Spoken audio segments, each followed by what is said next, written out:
Yes, boys, we are back. Today, I'm gonna be giving you the full strategy of how we're printing $26,000 in a day using the meta ads structure of persona-based marketing. So we're using different personas to scale revenue, basically increasing your TAM, which is total addressable market, increasing that by basically marketing to different types of people, which would be relevant to different types of customers. And this goes hand in hand with the Andromeda, don't know how to pronounce it, Facebook ads update. It's been cooking a lot of people, so it's been playing out further and further, so we've been obviously tinkering more and more. This is working quite well, so the basic structure is we're launching ad sets based on different personas, 5 to 10 ads with way more creative diversification. I'm gonna show you some examples to lay it out very firmly. So back in the day, it would be volume-based variation testing. That doesn't really work anymore. Obviously, we've tested that as well, but what is working is creative differentiation. It kind of helps if you're really creative and a really good D2C marketer. It's going to play into your hand, because if you have a really good creative ability or you have team hires that are very creative, it's going to work well for you. So what I've sort of come down to is less creative volume, more creative diversification, and better creative quality, more thought into it. Playing these into separate ad sets of personas, angles, or offers is going to increase your revenue and play very well. So this is the format and this is the type of marketing that is working best for us now, and it's getting us $26,000 days. Before we get into it, I'll refresh this so you know it's all legit.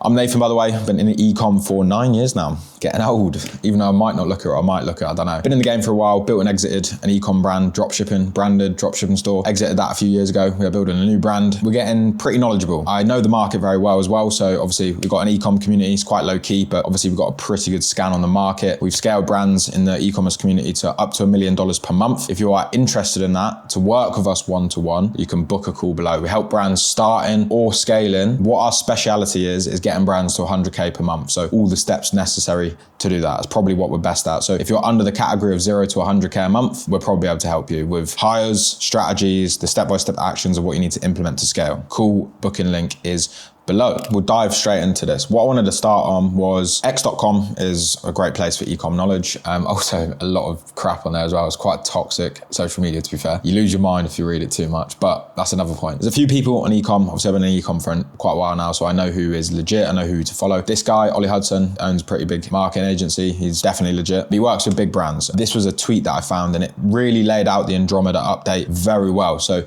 let's go through this. I wanted to share a key insight from a creative workshop we ran with Meta this week. The focus was scaling under Andromeda and how creative similarity now impacts reach, cost, and fatigue. Meta now treats two ads as identical if they share the similar first 3 seconds, even if the copy, message, or CTA is different. So that's super key. So back in the day, or literally a few months ago, how we would do it is you would have one ad concept. It was an image of this lighter. That would be the ad concept, a product image of this lighter. Then you'd probably create 5 variations of that single ad. Text changes, CTA changes, maybe even background color changes, stuff like this. One concept, 5 variations. That's usually how we would manage our ad account and create ads. That would be the process of it. Meta's decided to scrap all that. It kind of makes sense. Sometimes testing different copy and stuff is quite important, to be fair. Obviously it is a bumpy ride, everyone's still figuring it out. But how that looks like now, if you have one product image out of this with, say, on sale now, and you have one product image of this saying sale starts today, those 2 ad variations of the same concept will be considered exactly the same. So that's what the new Andromeda AI update has been. It's like scanning these, and if the differences are just text and copy, it's going to consider it the same ad. So they've done this update to basically manage creative uploads, because obviously there's a lot of ads being published every day. Basically, this is what it is. It's analyzing ads at a faster rate, more efficiently. What this means practically, the same creator plus same setting equals the same ad. Slight copy variations isn't recognized as a new concept. Visual similarities override narrative difference. Visual similarities override narrative difference. So even if you have the same ad, but one says sale ends tomorrow and the other one says limited stock today, same ad. The big shift, Meta now rewards creative built around personas, not platforms. So this is actually how we've bundled into this now. So this is how we are operating it. It's working pretty well. Makes a lot of sense, to be honest. Different motivators unlock new audiences 89% of the time. It confirms what we've seen inside accounts over the past 6 months. Persona-based ads perform better and last longer because they're not just reskins. They're built to resonate with new types of people. What I'm going to explain to you is how we structure that ad account and how we do these personas. So what does this mean for iterations? It's not enough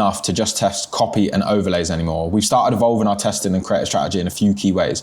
push bigger visual swings after winner emerges. Once we got a winning format, the instinct is to go incremental, but now we're rethinking scenes, locations, setup, and entirely to escape the similarity penalties. Change the hook to change the audience. The first 3 seconds equals new ads in Meta eyes. Recycle winning ads with fresh B-roll. So we've been doing this and it works really well. So we found a winning concept about February the start of this year, and been reiterating that ad with new B-rolls, new locations, new actors, and it working extremely well. Layer persona insights directly into creatives briefs. Now we're briefing hooks and style based on demographic and psychographic differences, not just product benefits. We're going to show you a diagram. If your ads are sitting to the left of this chart, you're probably already feeling the ceiling. Meta doesn't just want more ads, it wants variation. It's getting ruthless about what counts. It makes sense. If everyone's uploading countless of the same ads, just pointless and wasted money. What it wants is creative diversification. So this photo analyzes it really well. So back in the day, on the left-hand side, this is what you would do. You would have the ad concept and different text changes on the ad. So a space adventure like no other, ready for a space adventure. So Meta AI is now seeing these as exactly the same ad because it's just a simple text variation. Same with differentiated message, same style. Same with this, a space thriller like no other, get 1 month for streaming for free. Semi-differentiated, but still very similar. So AI is gonna log this as pretty much the same as well. So differentiated messaging and different style. This is what Meta is looking for now. So let's say we upload an ad set of a persona. It wants 2 different ad concepts, less variation. So this ad is considered a new ad and this ad is also considered a new ad. Instead of having variations of the same ad, you have 2 completely different ads for the same persona. It makes a lot of sense. It's actually a very big change. So this is why I really think Facebook has been very, very bumpy over the last few months, especially for a lot of big brands, a lot of smaller brands, especially the smaller brands as well. So personas is really the key right now to changing and making sure you're profitable and scaling up. This explains it very well, is like what we really need to do. So I'm going to show you the structure in a minute. I'm just going to check on my results on my store because I sent a few SMS campaigns, so I will check that. So yeah, it's all right. We're a little bit up from earlier.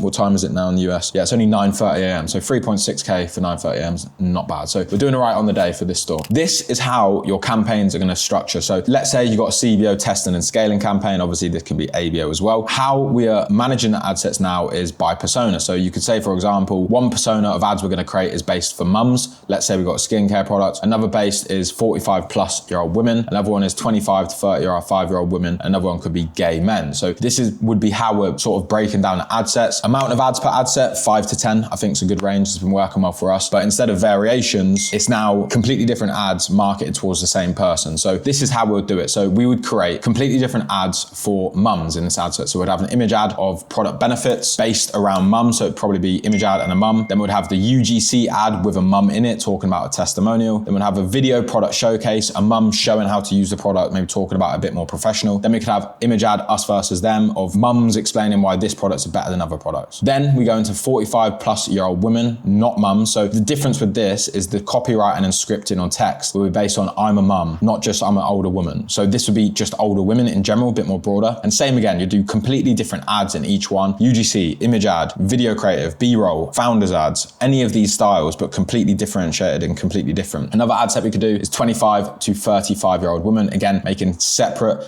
differentiated ads at all times. And then completely again, gay men. So the person in this ad would be a gay man. Each of the avatars or people or actors in your ads need to be relevant to the persona. It's gonna make the biggest difference and it's generally been performing the best for us as well. This thing makes it very clear. Meta ads wants less volume, more creative differentiating. So yeah, it takes a lot more thought, a lot more creative ability, but this is gonna produce you better results. This is another tweet that I saw from Nick Shackford. He's also really good, spending about 1.5 million a month. And this is the 15-second framework that has been working very well for them. And they're also claiming Meta AI reads every pixel better than any ever human could. This is the framework they're going off. 0 to 3 second hook, 3 to 5 second value prop, 5 to 8 second benefits, 8 to 15 second problem solution. None of this shit is new to anyone who has been paying attention, but what is new is that you are not properly tagging or understanding what the hell these are. I'm feeding Meta with clear understanding how these elements are just going to do whatever they want within their platform. And that doesn't actually work out for us. Rearrange based on performance. What Meta AI actually sees: setting, income level, person, demographic, language, education, problem, life stage, music, cultural signals, colors, emotional state. For examples, 3 girls talking about our brez beats 3 guys every time. Brands winning now, 25 to 50 plus creatives live, speaking to everyone differently at scale. So if you have a brand, think how many people would buy this and why would they buy this based on how they look and act. So create ads based on the persona / customer type and increase the broadality of that to increase your revenue and profitability. sustainability. So hopefully this makes sense. Another little cheeky tip that we've been doing as well, we're uploading ads once a week to let Meta stabilize, so not uploading all the time, uploading ad sets and concepts based on personas with completely differentiated ads. So